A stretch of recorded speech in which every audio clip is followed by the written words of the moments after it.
If you have relationship anxiety, you've most likely found yourself asking yourself the question, is my partner the one, or are they right for me?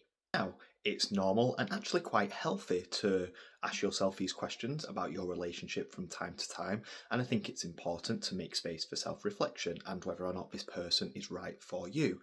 But when you have relationship anxiety, this question can feel so intense and urgent, like we need the answers to it right now. However, taking this approach and needing to know right now in the moment is actually quite unhelpful and keeps us on the cycle of anxiety. When we experience this thought of, what if my partner isn't the one? It often leads to behaviours like constantly checking our feelings or comparing our partner to an ideal or seeking reassurance from friends. You might be met with advice such as, just trust and go with your gut. But when you're dealing with anxiety, your gut is already full of fear and worry, and it's not the best judgment to go from. When we're in a heightened anxious state, our gut feeling isn't giving us the most reliable information to go from, and all we're doing is feeding the anxiety. Instead of finding some clarity on the question, we just end up feeding anxiety and feeling even more confused, which reinforces the doubt. Now, the reason we do this is that we are wired to want certainty. We want to feel completely sure that we're making the right choice, especially in our relationships, because they can be such a big part of our lives. Our minds might think, if I just figure this out right now, then I'll be at peace.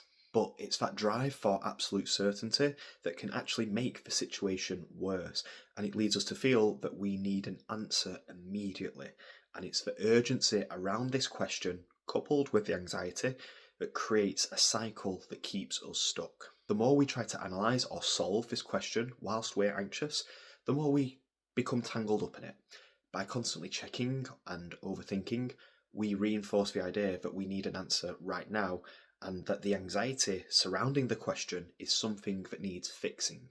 This only creates more doubt and urgency, which strengthens the anxiety rather than resolving it. So when we're told to trust our gut, it's tricky because during an anxiety disorder, our gut isn't the most reliable thing. It's already caught up in the fear.